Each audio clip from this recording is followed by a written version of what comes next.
दोस्तों, black hole के अंदर क्या हो सकता है, ये एक बहुत बड़ा सवाल है। लेकिन आई थिंक इससे भी बड़ा सवाल बन गया है अभी के लिए कि ब्लैक होल आखिर दिखता कैसे है। 2019 और 2022 में हमें दो रियल ब्लैक होल की इमेजेस देखने को मिली थी, लेकिन एक जापान के टीम का कहना है कि शायद ये ब्लैक होल की इमेजेस एक आर्टिफैक्ट हो सकती है, ये रियल नहीं है। जो ये जापान की स्टडी है दोस्तों, जब इसमें एक्सपर्ट्स ने वापस से इन ब्लैक होल्स की इमेजेस को रिक्रिएट करने की कोशिश की तो उनके सामने ब्लैक होल का शेप कुछ इस तरह से निकल के आया। पुरानी ब्लैक होल की इमेजेस में दोस्तों एक हमें रिंग जैसा स्ट्रक्चर मिलता था जब हम इन इमेजेस को देखते थे, पर अभी जो जापान की टीम ने इन इमेजेस को प्रेजेंट किया है उसमें कोई भी ऐसा रिंग जैसा स्ट्रक्चर देखने को नहीं मिला, बल्कि इस इमेज में एक अजीब सा ब्लॉब शेप था। तो इतनी सालों की मेहनत और मिलियंस ऑफ डॉलर्स खर्च करने के बाद क्या हमारे पास ब्लैक होल्स की गलत इमेजेस आई है? आइए आज की इस वीडियो में इस बात का खुलासा करते हैं। लेकिन प्लीज प्लीज प्लीज इस वीडियो को हो सके तो पूरा देखना, नहीं तो आप आधी इंफॉर्मेशन लेकर जाओगे। मैंने इस वीडियो में कोशिश की है कि जितने भी टेक्निकल टर्म्स है उनको मैं साइड पर रखकर एक आसान भाषा में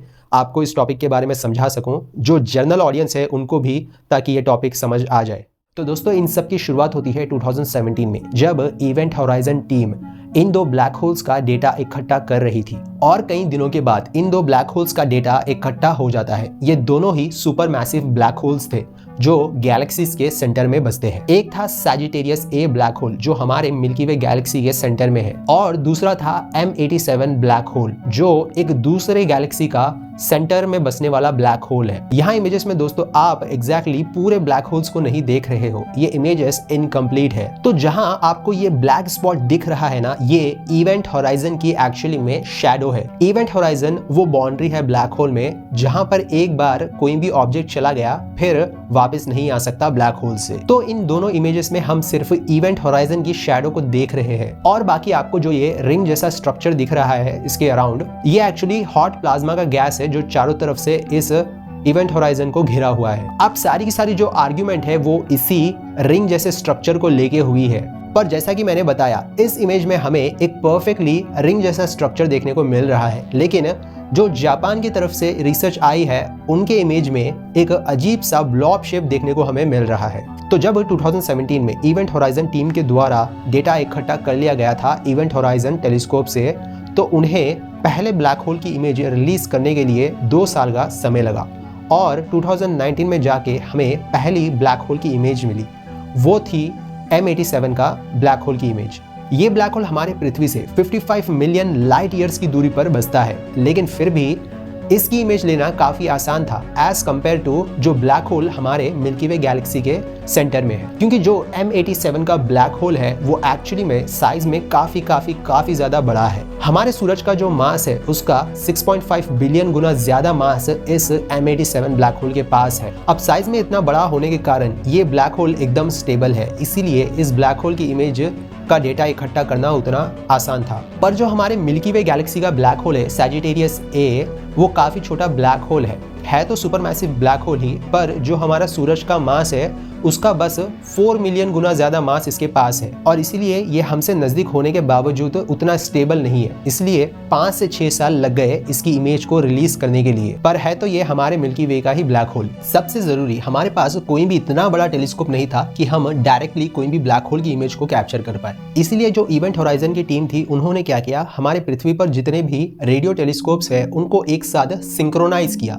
मतलब एक साथ जोड़ दिया, और इन मल्टीपल टेलीस्कोप्स को मिलाकर हमारे पास एक बड़ा सा टेलीस्कोप बन गया। अब ये सारे के सारे टेलीस्कोप एक साथ काम कर रहे थे पूरा डेटा इकट्ठा करने में इन दो ब्लैक होल्स का, वरना हमारे पास कोई भी इतना पावरफुल सिंगल टेलीस्कोप नहीं है जो अकेले ब्लैक होल की इमेजेस को कैप्चर कर पाए, और इसी को इवेंट होराइजन टेलीस्कोप बुलाया गया था। लेकिन जो ये टेलीस्कोप थे इनमें सबसे बड़ी दिक्कत ये आई कि इनमें काफी ज्यादा गैप था, जिससे ऐसा था कि हमारे पास पूरा का पूरा डेटा नहीं आएगा। ये जो बीच में बड़े बड़े से गैप्स है इनको कुछ भी कर डेटा फिल करना पड़ेगा। अब ऐसा तो पॉसिबल नहीं है कि हम पूरी की पूरी पृथ्वी पर ही टेलीस्कोप लगा देंगे, इसीलिए ये जो गैप्स थे ये दिक्कत देने वाले थे।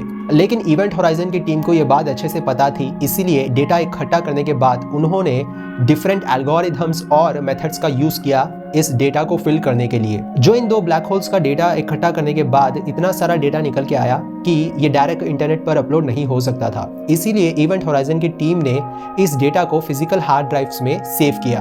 अब ये डेटा का साइज बताया जाता है कि ये मोर देन 5000 टेराबाइट्स का डेटा था। लेकिन ये सारा डेटा इकट्ठा करने के बाद सुपर कंप्यूटर्स की मदद ली गई, जिसमें डिफरेंट एल्गोरिदम्स और मेथड्स बनाए गए थे। पर पता है किस लिए? सिर्फ इमेज को बनाने के लिए नहीं, बल्कि जो मैंने आपको बताया था कि जो हमारे टेलीस्कोप्स के बीच जो गैप्स आ रहे हैं उस डेटा को भी फिल करने के लिए, as well as images generate करने के लिए। इन सुपर कंप्यूटर्स में जो एल्गोरिदम्स और मेथड्स थे, इनके पास सिम्युलेटेड ब्लैक होल्स का भी डेटा था कि एक्चुअली में पूरे ब्लैक होल्स दिखते कैसे हैं, और अलग अलग मैथमेटिकल इक्वेशंस थे, ताकि जो ब्लैक होल का जो डेटा मिस हुआ है उसको ये सुपर कंप्यूटर्स टेक्निकली फिल कर सके। और सबसे बड़ी दिक्कत यहाँ पर ही आई।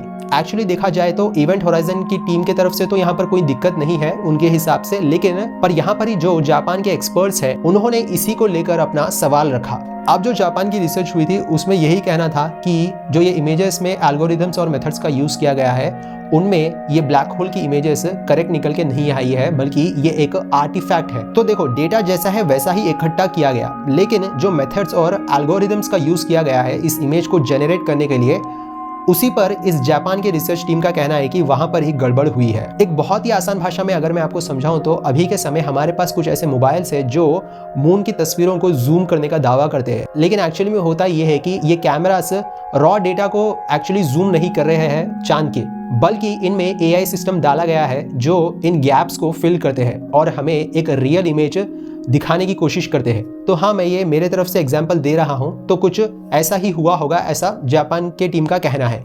अच्छा ठीक है, तो क्या इसका मतलब ये है कि जापान की जो टीम थी उन्होंने कुछ अलग एडवांस टेलीस्कोप का यूज़ किया वापस से इन ब्लैक होल्स की इमेजेस को बनाने के लिए? नहीं दोस्तों, बिल्कुल भी नहीं। उन्होंने उसी डेटा को यूज़ किया जो इवेंट होराइजन की टीम ने यूज़ किया था। एक्चुअली बाद में जाकर इवेंट होराइजन की जो टीम थी उन्होंने जो डेटा इकट्ठा किया था इन दो ब्लैक होल्स का, उसके रॉ डेटा को पब्लिक किया, ताकि इवन जो दूसरे एक्सपर्ट्स हैं वो इसके ऊपर अपनी खुद की रिसर्च कर सके और सभी को सीखने का एक मौका मिले। लेकिन उन्होंने इधर अलग मेथड्स और अलग एल्गोरिदम्स का यूज़ किया ताकि जो डेटा में गैप्स है और ये जो ब्लरीनेस है उसको अच्छे से मतलब क्लियर किया जाए। और ये जो रिक्रिएटेड इमेज है ब्लैक होल की, इसमें हम देख सकते हैं कि इसमें कहीं भी रिंग जैसा कोई भी स्ट्रक्चर दिखाई नहीं दे रहा है।